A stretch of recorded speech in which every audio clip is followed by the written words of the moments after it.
안녕하세요. 저는 평범한 60대 후반의 여성 문경자라고 합니다. 저는 이 나이 먹도록 남한테 싫은 소리 한번 크게 못하고 살았습니다. 남편 뒷바라지하고 하나뿐인 아들 키우고 그저 조용히 사는 게 제일인 줄 알았죠. 그런데 어느 날 문득 이렇게 살다가는 내 소중한 아들 하나 지키지 못하겠다는 생각이 들더군요. 며느리를 처음 봤을 때만 해도 전 정말 복받은 시어머니인 줄 알았습니다. 그렇게 싹싹하고 예쁜 아이가 우리 집에 온다니 남편이랑 손을 맞잡고 좋아했으니까요. 그런데 사람이라는 게 껍데기만 봐서는 절대 모르는 거였어요. 오늘 제가 들려드릴 이야기는 평생 참기만 하던 이 늙은 여자가 어쩌다 칼을 갈게 되었는지, 그리고 그 칼끝이 결국 어디로 향했는지에 관한 이야기입니다. 끝까지 들어주시면 아마 여러분도 속이 조금은 시원해지실 거예요. 자, 그럼 처음부터 천천히 이야기해 보겠습니다. 저희 아들은 대기업에서 일하는 앞날이 창창한 청년이었습니다. 30대 초반에 돈도 또래보다 많이 벌고 있었고요.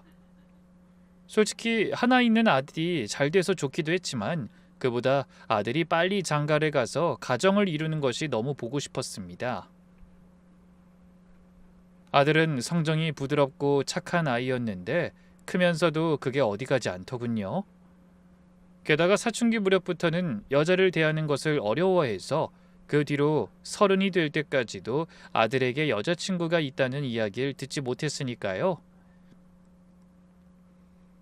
그래서 우리 아들이 처음 그 아이를 데리고 온 날을 전 아직도 또렷하게 기억합니다. 현관문이 열리자마자 인사부터 하는데 어찌나 밝고 상냥하던지요. 얼굴도 화사하니 이쁘더군요. 어머님, 아버님 처음 뵙겠습니다. 세연이라고 해요. 제가 그렇게 뵙고 싶었어요. 두 손을 공손히 모으고 허리를 숙이는데 그 모습이 어찌나 예쁘던지. 남편이 옆에서 헛기침을 다하더군요. 어서 들어와요. 우리 아들이 사람 하나는 잘 골랐네. 이렇게 어른들한테 싹싹한 사람도 요샌 참 보기 힘든데. 그날 저녁 내내 며느리 될 아이는 부엌을 들락날락하며 제 손에 물 한 방울 안 묻히게 했습니다. 어머님 앉아 계세요. 이런 건 제가 다 할게요. 어머님은 손님이세요, 오늘은. 아이고, 무슨 손님이야. 네가 이 집 사람이 될 텐데. 그래도요. 앞으로 제가 어머님 손발 노릇 다 할 건데 오늘 하루쯤은 대접받으셔야죠.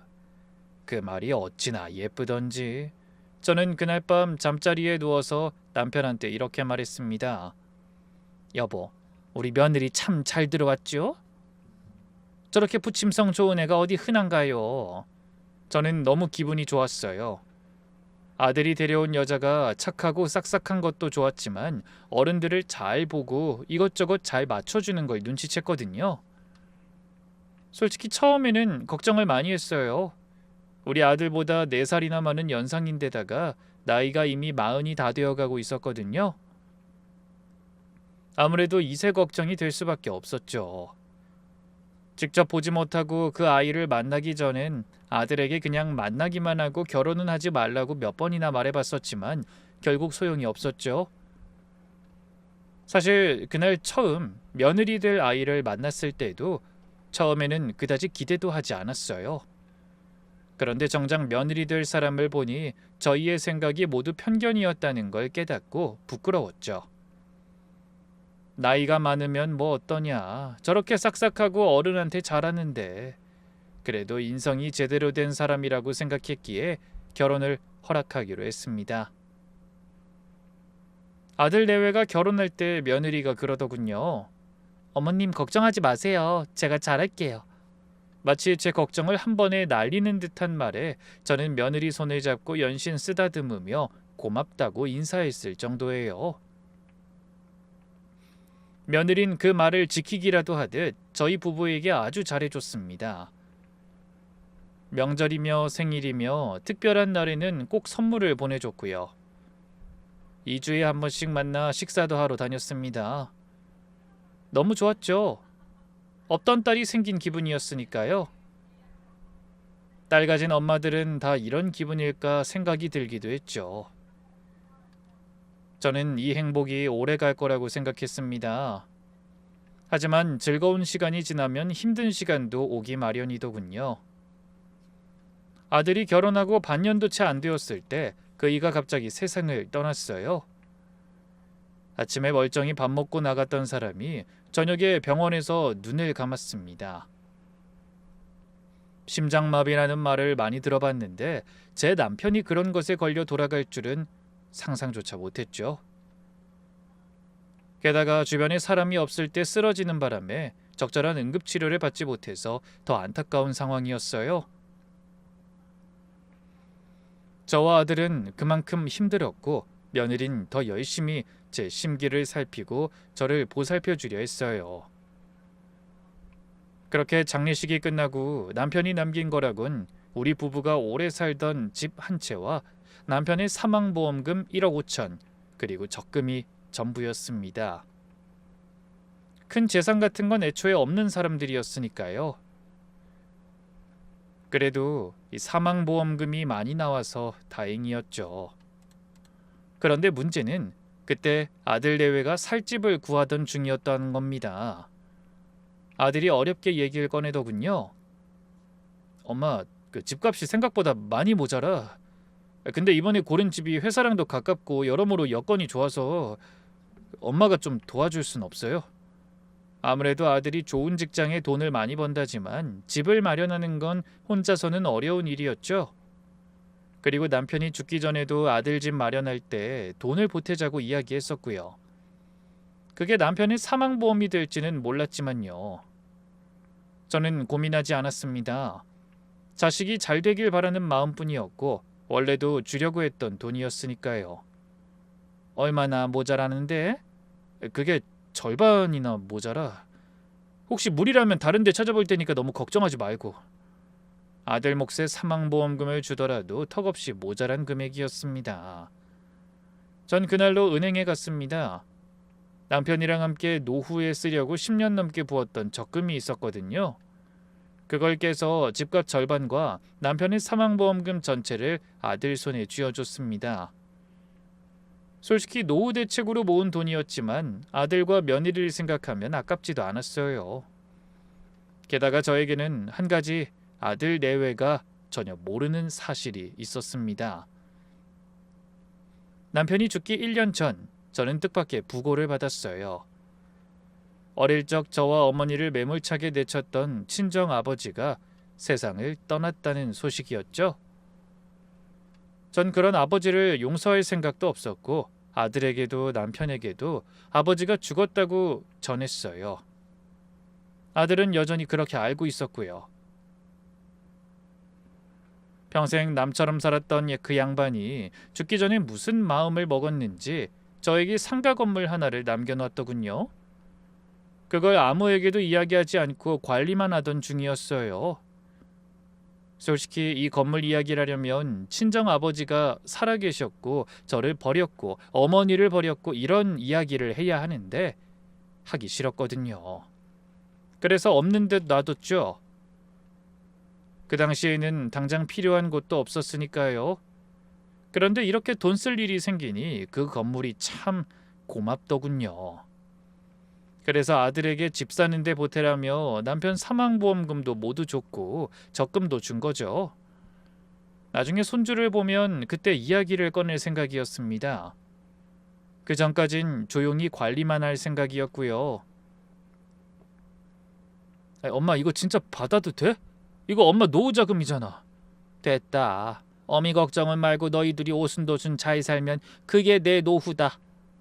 그렇게 말하는데 아들 옆에 서 있던 며느리가 제게 안타까운 표정으로 말을 하더군요. 어머님, 그럼 이제 어머님 앞으로 남은 재산은 그 집 하나가 다인 거예요? 그래. 다 늙어서 뭐 돈 많으면 뭐하니? 그냥 잘 곳 있고 매달 연금만 나오면 되지. 집 하나 없는 사람도 있는데 이 정도면 괜찮은 거야. 왜? 걱정되니? 그럼요. 이게 다 어머니 노후를 위한 거였는데 저희가 가져가게 돼서 너무 죄송해서 그러죠. 정말 너무 고맙고 착한 마음씨잖아요. 전 며느리와 아들 손을 하나씩 붙잡고 말했습니다. 내 노후는 너희야. 너희가 앞으로도 지금처럼만 해준다면 난 바랄 게 아무것도 없다. 정말이야? 엄마 너무 고마워. 내가 앞으로 효도 열심히 할게. 네 어머님, 저도 앞으로 더 잘할게요. 그런 두 사람의 모습에 저도 웃으며 마음을 놓았습니다. 남편이 죽고 힘든 마음을 이 아이들이 보듬어 줄 거라고 생각했으니까요. 그땐 정말 믿어 의심치 않았어요. 그러나 그 뒤로 며느린 사람이 변했습니다. 처음 몇 달은 그래도 명절이라고 얼굴은 비쳤어요. 그런데 그 다음부터는 전화 한 통이 어렵더군요. 제가 전화를 걸면 늘 바쁘다는 대답뿐이었습니다. 세연아, 이번 주말에 잠깐 얼굴 좀 볼까? 김치 좀 담갔는데. 어머님 죄송해요. 저 요즘에 친정 부모님 건강이 너무 안 좋아지셔서 너무 바빠서요. 다음에 봐도 될까요? 어머, 그러니? 내가 몰랐었구나. 너도 몸 상하지 않게 하고 나중에 아들 오면 보낼게. 그러나 그 다음은 좀처럼 오지 않았어요. 며느린 명절에도 이 핑계 저 핑계 대며 오지 않는 날이 늘었습니다. 게다가 아들도 좀처럼 시간을 내지 못했죠. 의심스럽긴 했지만 믿으려고 노력했습니다. 여전히 아들은 연락을 꾸준히 해줬거든요. 게다가 친정 부모님 몸이 안 좋으시다는데 제가 귀찮게 굴면 안 된다고 생각했어요. 저도 결혼하고서 제 부모님 챙기는 게 눈치가 많이 보였는데 며느리에게는 그런 눈치를 주고 싶지 않았어요. 그러던 어느 날 며느리 생일 선물을 사러 백화점에 들렀다가 우연히 며느리 친구를 봤어요. 동네 친구라고 해서 결혼식에서도 얼굴을 잘 기억해뒀던 사람이었죠. 그 사람은 저를 알아보지 못하고 통화만 하고 있더군요.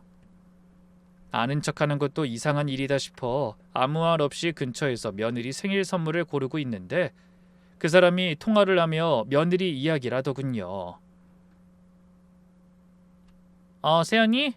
걔도 이번 모임에 불러봐. 이젠 나올 수 있을걸? 저는 친구 며느리들이 모임을 하려는가 보다 하고 생각하며 지나쳐가려고 했어요. 그런데 순간 들려온 이야기에 멈칫했습니다. 왜냐고? 너 몰랐어? 걔 요즘 시댁이랑 완전 끊었어. 걔네 시아버지 돌아가셨잖아. 걔네 시아버지 사망보험금이랑 시부모님이 넣던 적금까지 싸그리 아들한테 줬다더라고. 그러니 뭐 이제 볼 일 있겠어? 시어머니한테 남은 게 돈도 안 되는 집 한 채뿐이라는데 그 계산적인 년이 더 이상 볼 거 없다고 생각하니까 연락 끊었겠지. 그러니까 연락해봐. 이제 시댁 안 가도 돼서 좋다며 나올걸? 전 그 자리에 굳어버렸습니다. 그런데 그 여자의 다음 말이 제 가슴에 아주 대못을 박았어요. 야, 내가 생각한 게 아니라 세연이가 직접 그랬다고. 돈도 없는 노인네를 뭐하러 챙기냐는 거야. 명절에 코빼기라도 비치면 그게 다 기름값 아까운 거라나? 걔 원래 그런 애야. 돈 냄새 하나는 기가 막히게 맞거든. 나올 게 없다 싶으면 뒤도 안 돌아봐. 그동안 사귄 남자들도 봐. 돈 좀 버는 남자들이었지. 뭐 그 집안 부모들이 반대해서 결혼은 못했지만 이번엔 성공하긴 했잖아. 돈 잘 버는 남편. 아들과 저 둘 모두를 모욕하는 말들이었습니다. 저는 믿을 수가 없었어요. 며느리가 그런 사람이라는 게 믿기지 않았죠. 그렇지만 그 사람 입에서 나온 말들은 모두 아들과 며느리의 이야기였어요. 그래, 걔는 운도 좋지. 어디서 그런 순진하고 돈만 버는 남자를 구해서는. 어쨌든 요즘 한가한 것 같으니까 연락해봐. 알았지? 저는 장바구니를 든 손이 부들부들 떨렸습니다. 미역국이며 생선이며 사려고 담아둔 것들이 그 순간 그렇게 무거울 수가 없더군요. 집에 돌아와 아들한테 전화를 걸었습니다. 현우야, 요즘 며느리가 통 연락이 없구나. 사돈댁은 많이 안 좋으시니? 장인 장모님 아프시대? 나는 못 들었는데? 요새 와이프가 요즘 회사 일이 많아서 연락을 자주 못하지. 내가 대신 자주 연락할게요. 그래? 아니다, 바쁘다니 어쩌겠니. 몸이나 상하지 않게 하라고 전해라. 너도 잘 지내고 바쁘게 돈만 벌지 말고 이것저것 즐겁게 누리면서 살아. 알았지? 응, 엄마. 내가 잘할게. 진짜 미안해. 아들은 몰랐던 겁니다. 제 아내가 뒤에서 이 어미를 두고 무슨 말을 하고 다니는지, 게다가 제게 무슨 거짓말을 하고 오지 않았던 건지, 친정 부모님이 아프다는 말도 완전히 거짓말이었던 거예요. 그 와중에도 아들은 그저 아내 눈치 보느라 어미한테 오지 못하면서도 그래도 제 딸에는 몰래 전화라도 걸어주더군요. 그게 고맙기도 하고 미련스럽기도 하고 화도 났죠. 저는 그날 결심했습니다. 매달리지 말자고. 그저 조용히 지켜보자고요.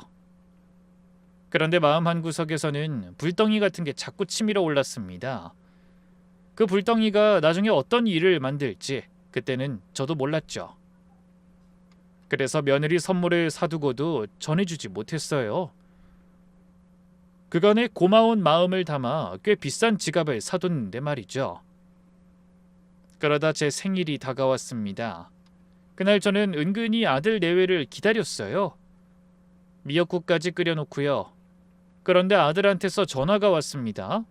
목소리가 잔뜩 죄인처럼 기어들어가더군요.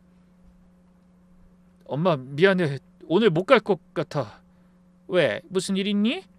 그게 세연이가 오늘 몸이 안 좋다고 병원 가야 한다고 해서 나 혼자라도 가려니까 세연이가 자기 아플 땐 엄마한테만 간다고 서운해해서. 저는 수화기를 든 채로 한참을 말이 없었습니다. 몸이 안 좋으면 병원에 입원을 하면 되지. 아니면 와이프 수액 맞도록 두고 너 혼자라도 넘어와. 너한테 줄 것도 있고. 일단 말은 해볼게요. 그렇게 전화를 끊고 몇 분 뒤 아들은 작은 문자 하나만 보냈습니다. 그 와이프가 싫어해서 일단 옆에 있어주려고요. 죄송해요. 이번 주말에 와이프 몰래 혼자 넘어갈게요.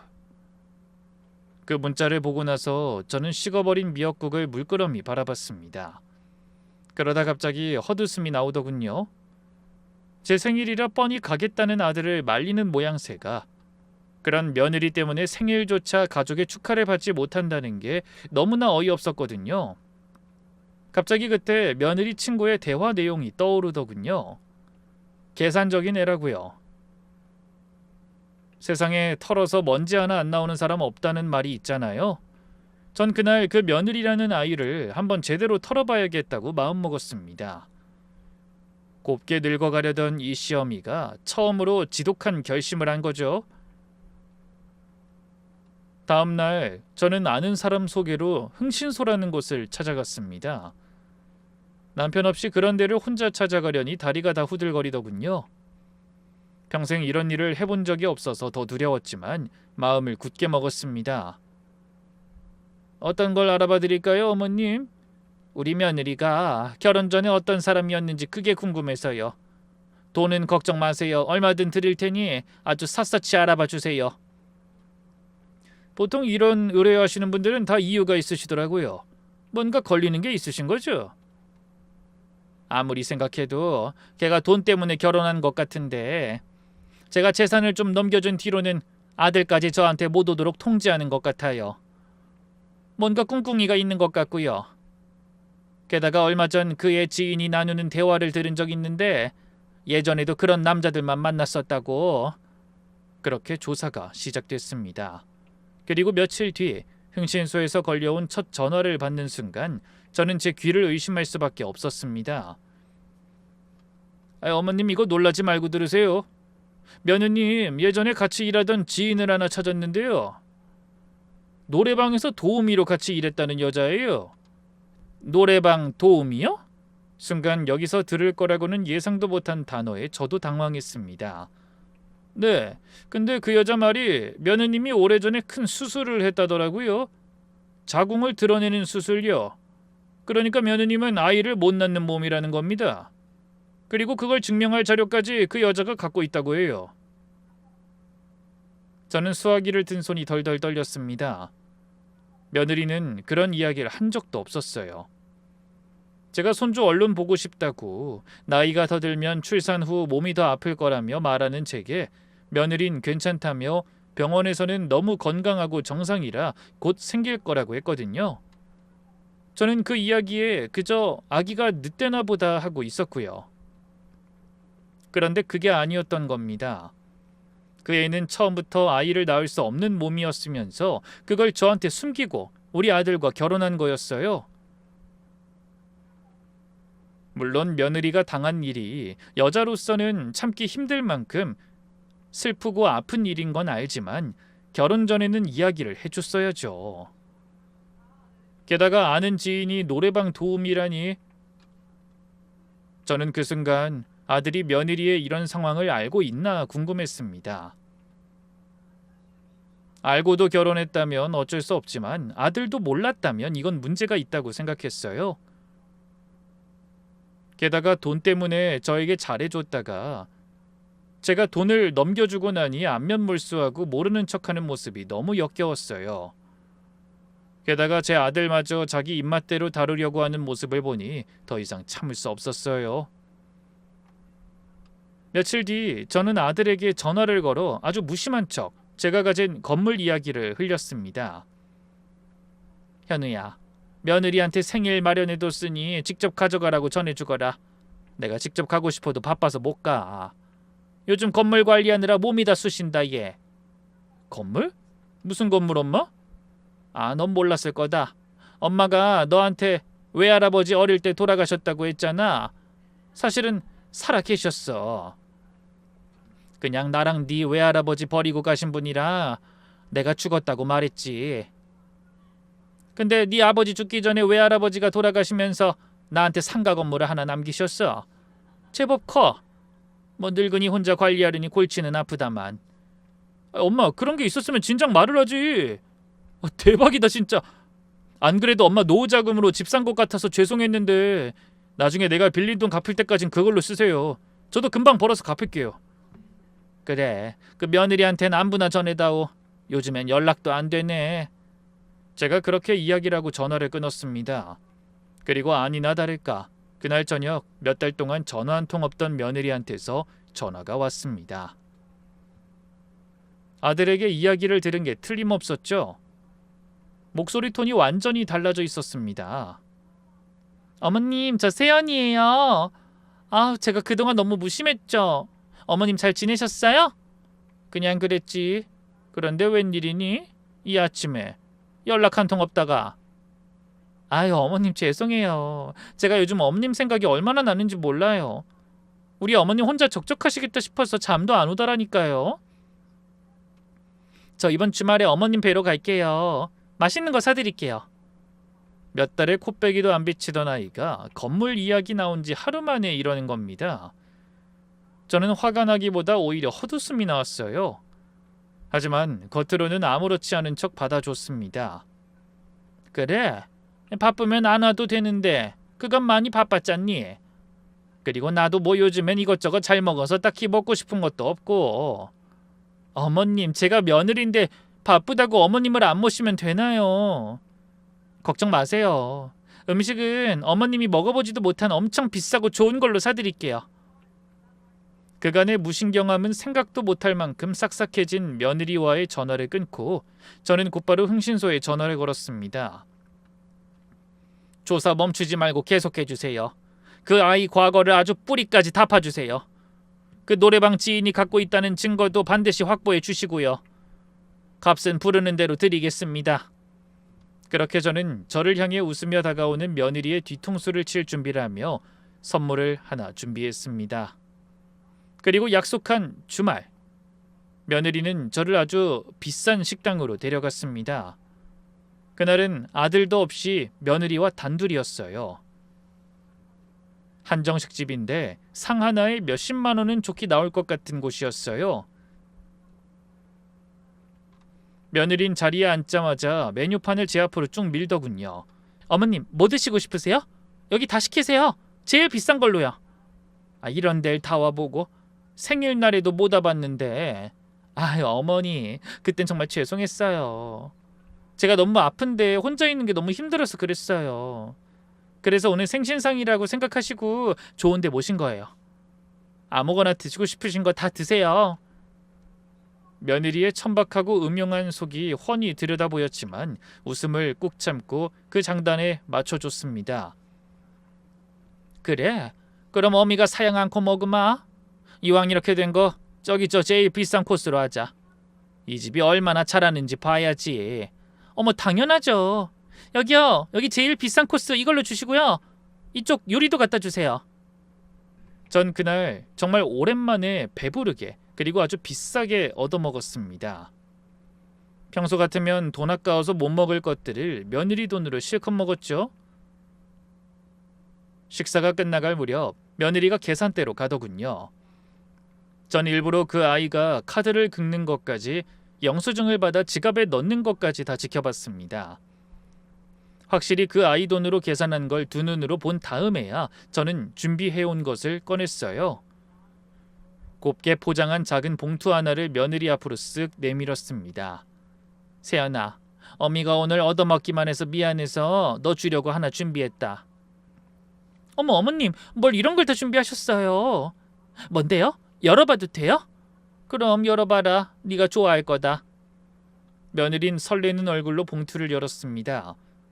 종이 한 장을 꺼내 읽어내려가는데 순간 며느리 얼굴이 그대로 굳어버리더군요. 입꼬리가 파르르 떨리고 종이를 쥔 손끝이 하얗게 질리는 게 보였습니다. 방금 전까지 제잘되던 입이 딱 붙어서 아무 말도 못하는 겁니다. 저는 그 모습을 아주 천천히, 아주 만족스럽게 바라봤습니다. 며느리가 봉투에서 꺼낸 그 종이는 제가 변호사 사무실까지 찾아가 정성껏 만들어온 조건부 증여각서였습니다. 어려운 말 같지만 내용은 아주 간단했어요. 거기엔 이렇게 적혀 있었습니다. 나의 친아버지에게 물려받은 이 상가 건물은 내 며느리가 내 아들 임현우의 아이를 낳은 후에 아들 임현우에게 공동명의로 물려준다. 그리고 내가 죽을 때까지 손주를 자주 대면하게 해줘야 죽을 때 아들 임현우에게 고스란히 모두 물려준다. 남이 보면 조금 깐깐한 시어머니가 준 약속이라고 생각할 거예요. 손주만 낳으면, 그리고 손주를 자주 만나게 해주기만 하면 그 큰 건물을 통째로 아들 앞으로 주겠다는 거니까요. 보통 며느리 같으면 좋아서 펄쩍 뛸 일이었을 겁니다. 그런데 우리 며느리에게는 절대로 해당되는 일이 아니었어요. 자궁을 드러냈다는데 무슨 수로 애를 낳을 겁니까? 그러니 저는 절대로 너한테는 줄 수 없다는 말을 이 각서를 통해서 한 거예요. 물론 며느린 제가 며느리의 자궁 적출에 대해 몰랐으니 우연이라고 생각했을지도 모르지만요. 며느린 한참 만에야 겨우 정신을 차리고 억지로 입꼬리를 끌어올렸습니다. 어머님, 이거 아기 낳으면 이 건물을 주신다는 거예요? 그래, 내 핏줄 우리 손주만 내 품에 안겨주면 이 늙은이가 뭐가 아깝겠니? 그 건물 통째로 너희한테 주마. 문서로 딱 만들어놨으니 내가 한 말은 바뀔 일 없어. 그러니까 세연아, 손주만 만들어 다오. 응? 근데 어머님, 굳이 이렇게 문서까지 만드실 것까진 없잖아요. 그냥 말씀으로 하셔도 되는데. 며느리가 슬쩍 서류가 아닌 약속으로만 달라는 듯 말하자 저는 아주 인자한 얼굴로 못을 박았죠. 아이, 물론 말로 해도 될 일이긴 하지. 그런데 내가 살아보니 말이다. 말했던 걸 안 지키는 사람이 너무 많더라고. 잘하겠다고 하고 못하는 사람들이 있으니 마음을 못 놓겠지 뭐냐? 그래서 변호사 사무소까지 직접 가서 문서로 만들었지. 네, 감사해요 어머님. 정말 감사해요. 말은 감사하다는데 그 목소리가 사시나무 떨리듯 흔들리더군요. 손에 쥔 종이가 바스락바스락 소리를 낼 만큼 손끝이 떨리고 있었습니다. 저는 그걸 모른 척하며 며느리의 손을 다정하게 잡아줬습니다. 그러니 우리 세연이 얼른 좋은 소식 들려주렴. 어미가 손주 하나 보는 게 소원이다. 알겠지? 네 어머님, 노력할게요. 노력할 거 뭐 있니? 네 자궁이 정상이고 깨끗하다는데 금방 생기겠지. 어미는 올해가 가기 전에 좋은 소식 들을 줄 알고 기다리마. 네. 그날 며느린 겨우겨우 웃는 얼굴을 만들어 인사하고 돌아갔습니다. 저는 멀어지는 그 아이의 뒷모습을 보며 생각했어요. 저 애가 지금 머릿속으로 얼마나 복잡한 셈을 하고 있을까 하고요. 있지도 않은 뱃속을 대체 어떻게 만들어낼 작정인지 전 그 다음 수가 진심으로 궁금했습니다.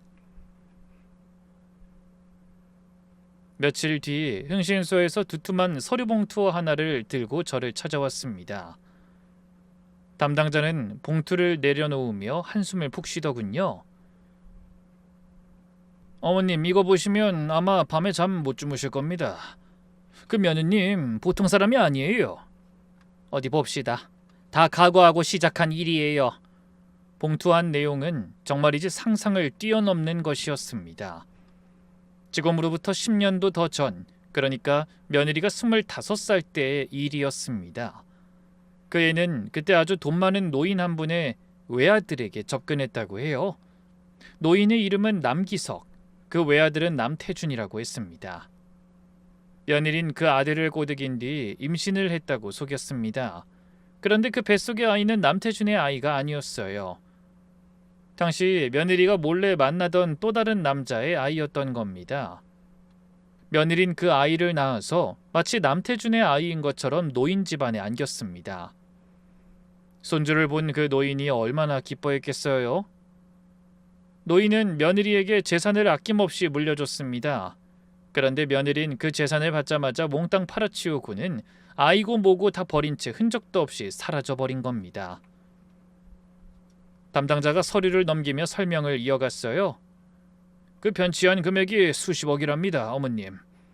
이게 워낙 큰 돈이라 오래된 일이라도 아직까지 찾고 있더군요. 수십억이요? 네, 그리고 더 있어요. 나중에 그 아이가 아빠 엄마를 하나도 안 닮아서 노인 아들이 몰래 친자 검사라는 걸 했답니다. 피가 한 방울도 안 섞인 생판 남의 아이였던 거죠. 그 충격에 노인이랑 아들이 지금까지도 눈에 불을 켜고 며느님을 찾고 있다더라고요. 그리고 마지막 장에 그 노래방 지인이 넘겨준 증거가 있었습니다. 며느리가 그 출산 때 몸이 크게 상해서 자궁을 드러내는 수술을 했다는 걸 확실하게 증명하는 자료였어요. 그리고 그 사실은 당시 며느리 곁에 있던 남태준이라는 사람이 똑똑히 알고 있었습니다. 저는 서류를 다 읽고 한동안 손이 떨려서 찻잔도 못 들었습니다. 어머님 어떻게 하실 거예요? 경찰에 넘기시게요? 아니요, 아직은요. 전 이걸 우리 아들 두 눈으로 똑똑히 보게 만들 겁니다. 그래야 그 순한 것이 정신을 차릴 테니까요. 그럼 그 남기석 부자라는 사람들은요? 제가 직접 만나봐야겠어요. 어쩌면 저랑 그분들이 저랑 제 아들을 살릴지도 모르겠네요. 저는 그 길로 남기석 남태준 부자를 찾아갔습니다. 그리고 모든 것을 확실히 알아냈습니다.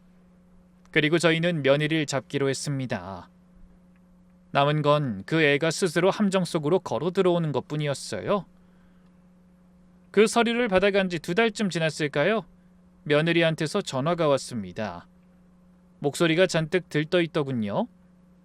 어머님, 저 임신했어요. 드디어 아기가 생겼어요. 설마 했는데 정말로 거짓말을 할 줄이야. 저는 순간 속으로 올 것이 왔구나 싶었습니다. 아이를 못 낳는 여자가 임신이라니. 하지만 저는 세상에서 제일 기쁜 시어머니인 척 목소리를 높였습니다. 그래, 내가 다 들었어, 세연아. 벌써 아들이 전화해서 알려줬어. 세상에 이런 경사가 어딨니? 네, 어머님. 저도 너무 신기하고 좋아요. 아침에 자꾸 헛구역질이 나서 혹시나 했는데 진짜였지 뭐예요. 아이고, 입덕까지. 우리 손주가 벌써 지 존재를 알리는구나. 그래, 병원은 다녀왔니? 그럼요. 확인서도 받아놨어요. 그러니까 어머님, 그 각서대로 이제 건물 슬슬 준비해 주시는 거죠? 손주만 내 손에 안겨주면 당장이라도 우리 아들 명의로 물려주마. 우리 손주 낳아주는데 어미가 뭐가 아깝겠니? 근데 세연아, 그 확인서 어미도 한번 보자꾸나. 이 늙은이가 손주 생겼다는 종이 한 장이라도 봐야 실감이 나지 않겠니? 전화기 너머에서 며느리가 잠깐 멈칫하는 게 느껴졌습니다. 그게 병원에 두고 갔나 봐요. 다음에 갈 때 다시 떼올게요. 걱정 마세요. 제가 꼭 보내드릴 테니까. 하긴 만들어서라도 갖다 줄 테니까 그게 뭐가 중요하겠어요. 중요한 건 실물인데. 그래서 제가 밑밥을 먼저 깔았습니다. 그래? 아니 뭐 급할 거 있니? 그런데 세연아, 내가 너한테 꼭 주고 싶은 선물이 하나 있어. 받아줄 수 있을까? 선물이요? 저는 아주 조심스럽게 말했습니다. 내가 임신 축하 선물로 금목걸이라도 하나 사주려고 그런다. 병원 갔다가 백화점 들러서 우리 며느리 목에 예쁜 거 하나 걸어주마. 금목걸이요? 목소리에 좋아하는 기색이 역력하더군요. 하지만 제가 이런 말을 꺼낸 이유는 따로 있었습니다. 사실 제가 며느리를 데리고 가려던 그 주얼리 샵이 있는 건물 바로 옆에 제가 잘 아는 산부인과가 하나 있었거든요. 거기 데려가서 실제로 임신인지 확인을 할 생각이었어요.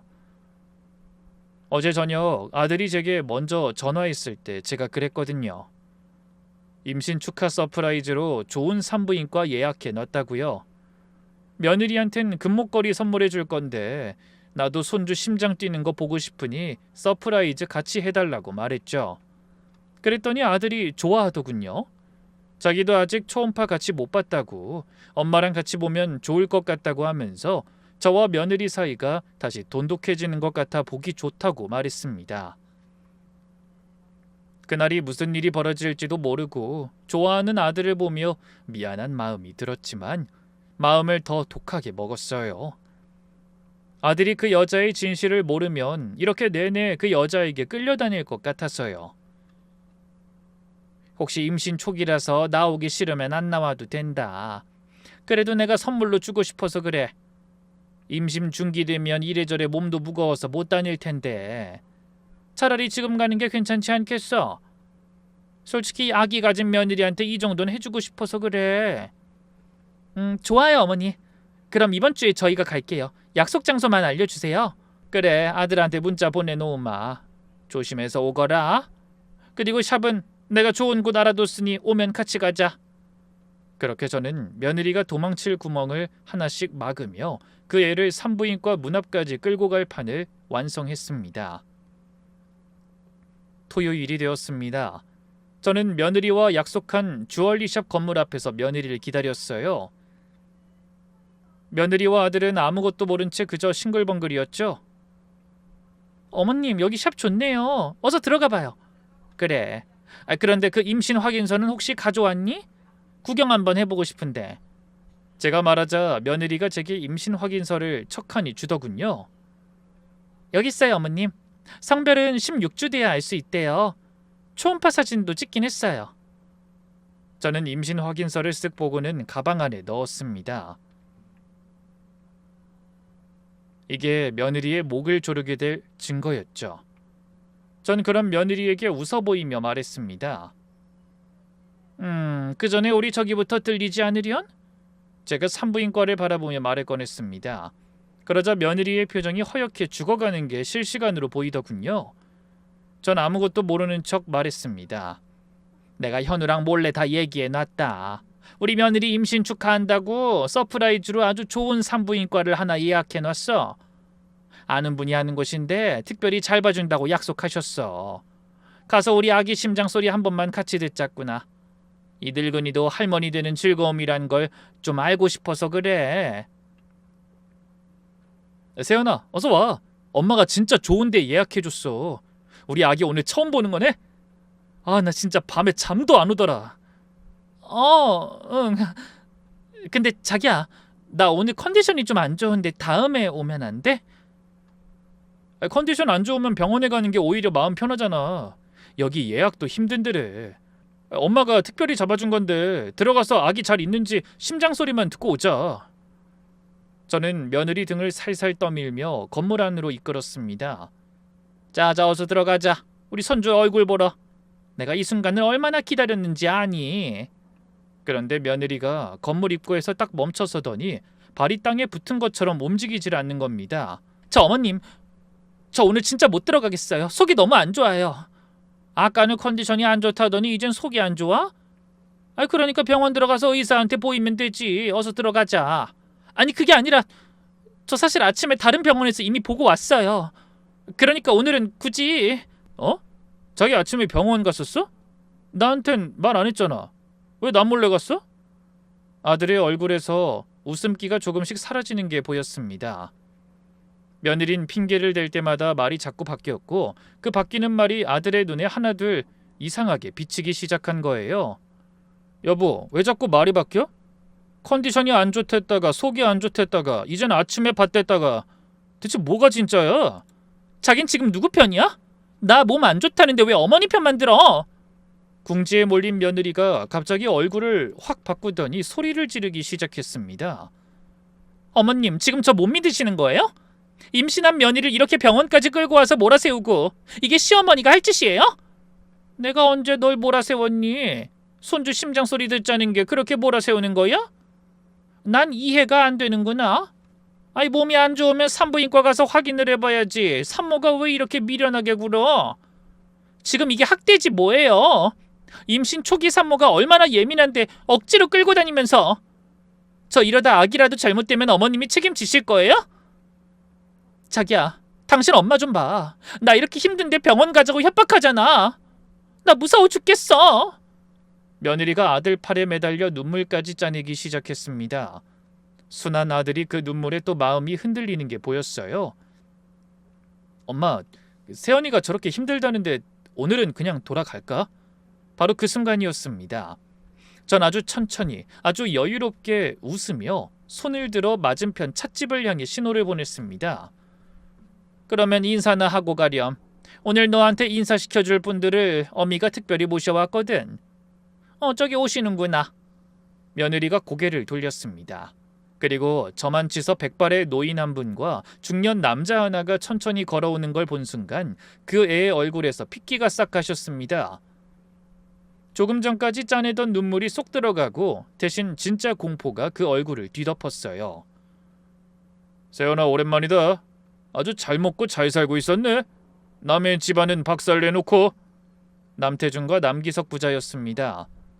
아들을 위해 제가 꼭 와달라 부탁드렸었거든요. 제 선물이 아주 마음에 들었는지 며느린 사색이 되어 뒷걸음질을 쳤어요. 누구세요? 저 이런 사람들 몰라요. 어머님, 이게 다 뭐예요? 왜 모르는 사람들을 데려와서... 몰라?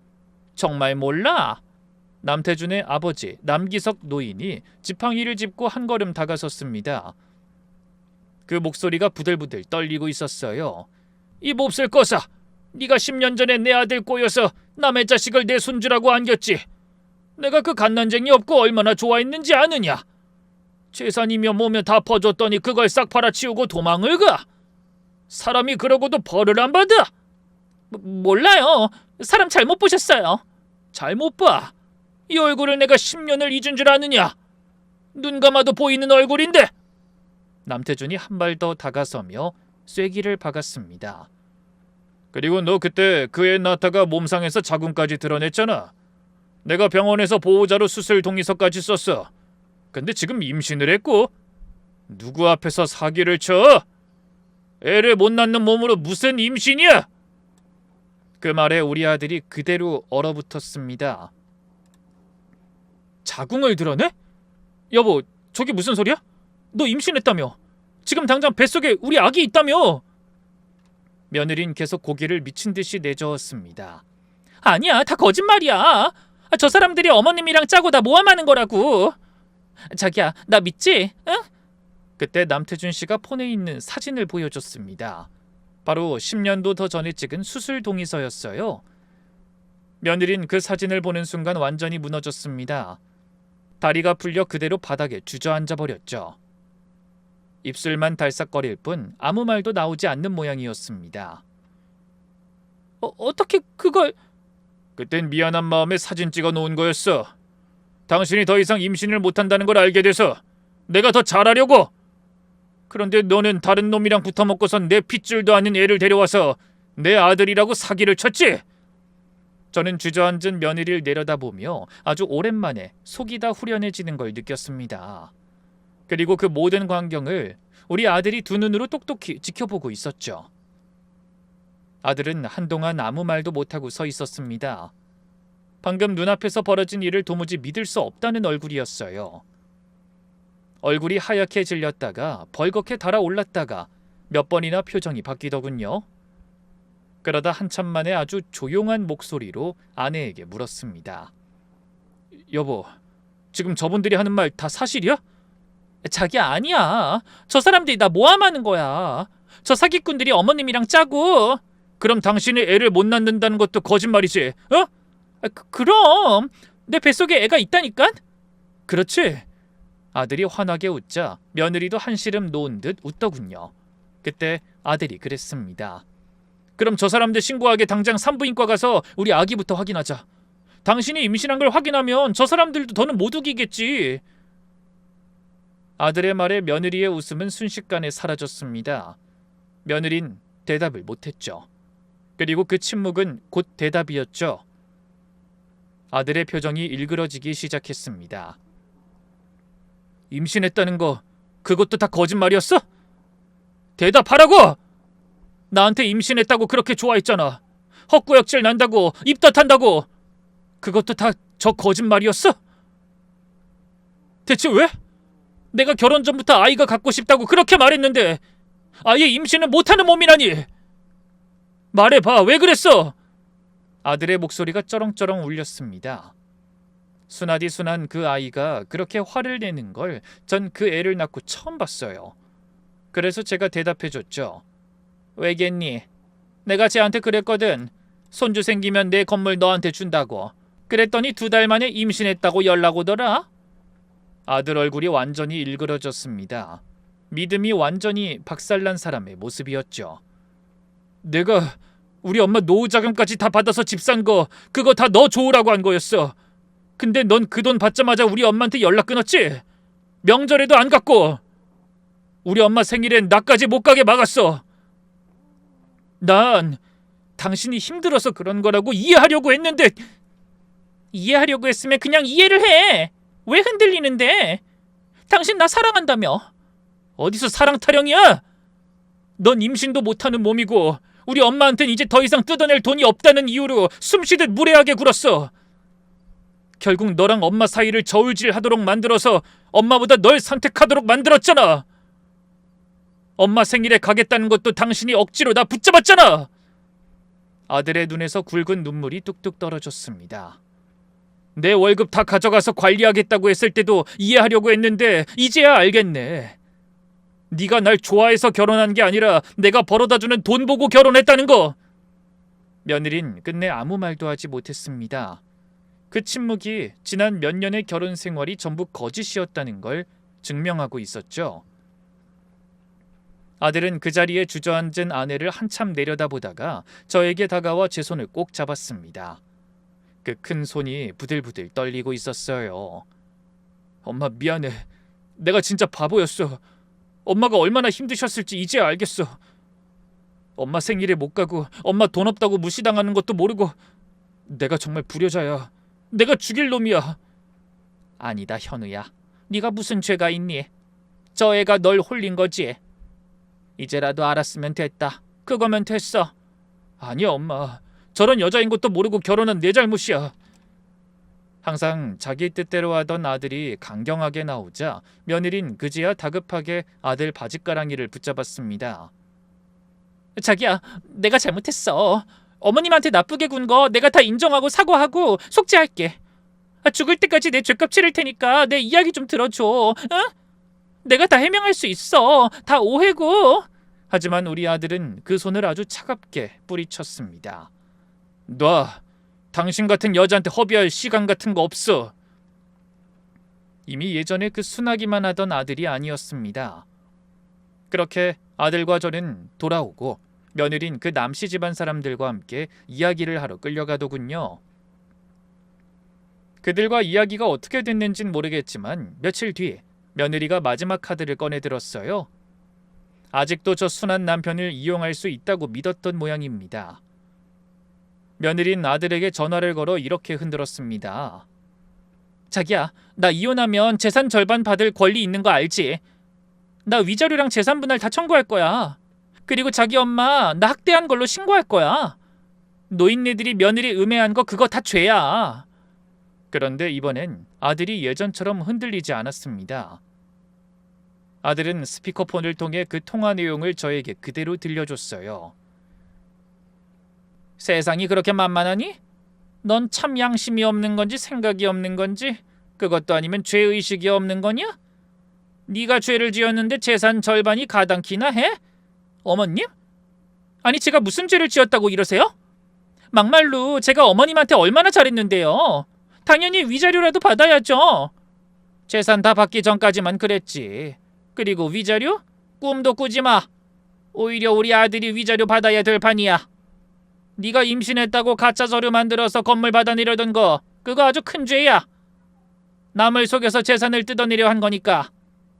게다가 그 임신 확인서라는 거 병원에서 진짜로 떼준 게 아니라 지어낸 가짜 서류더구나. 네가 나한테 떡하니 줘서 증거 걱정은 안 해도 되겠어. 거기까지만 하세요. 저 진짜로 신고할 거예요. 어머님이 저 학대했다는 거 내가 너 때렸니? 너더러 욕했어? 애 낳으라고 닭다리라도 했어? 재산 분할? 위자료? 그래 해봐. 대신 나도 네 임신 사기로 신고할 거야. 어디 누가 더 잃을 게 많은지 한번 해볼까? 저는 이미 며느리의 가짜 임신 확인서, 흥신소 조사 자료, 남기석 부자의 증언, 그리고 10년 전 편취 내역까지 전부 손에 쥐고 있었습니다. 며느리가 제 재산을 가져가려고 휘두른 칼이 그대로 부메랑이 되어 그의 자신을 향해 돌아간 거죠. 며느린 그제야 자기가 이길 수 없는 싸움을 하고 있다는 걸 깨달은 듯 했습니다. 전화기 너머로 며느리가 아무 말도 못하는 게 느껴졌거든요. 이제부턴 제가 나설 필요도 없었습니다.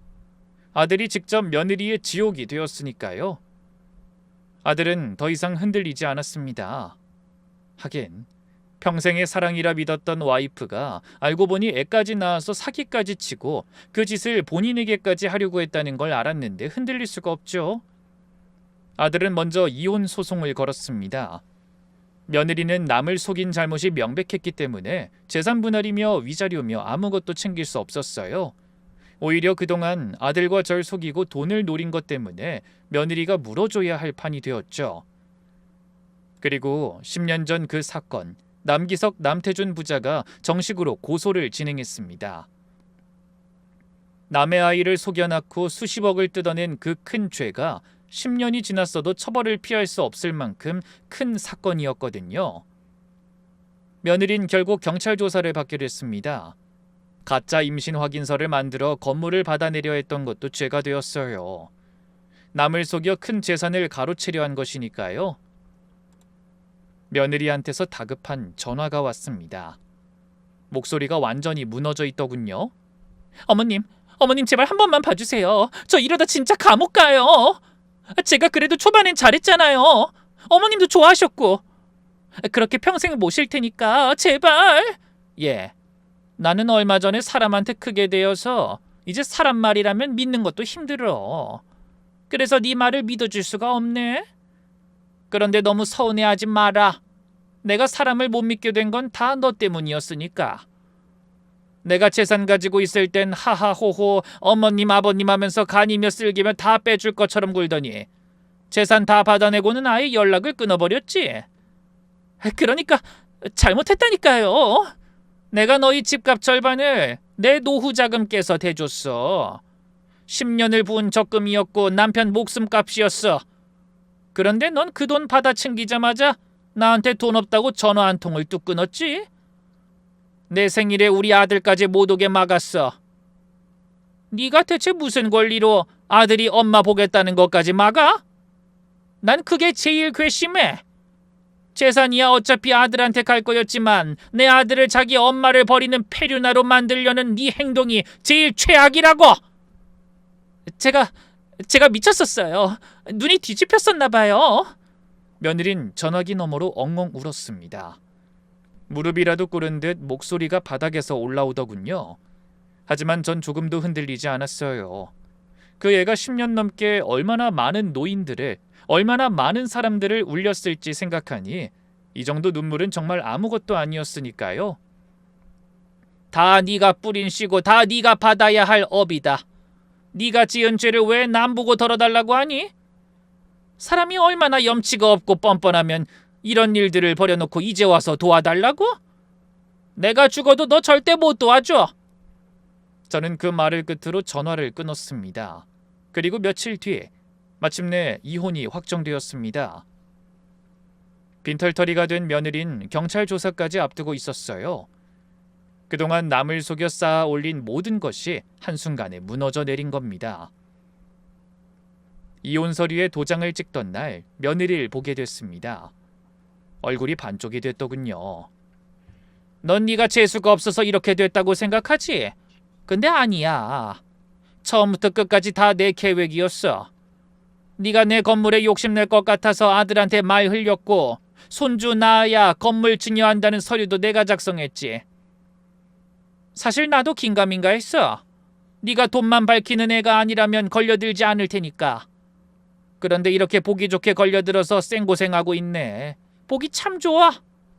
며느리의 얼굴이 하얗게 질렸습니다. 그 선물이라는 게 처음부터 다 계획된 거였어요? 그래.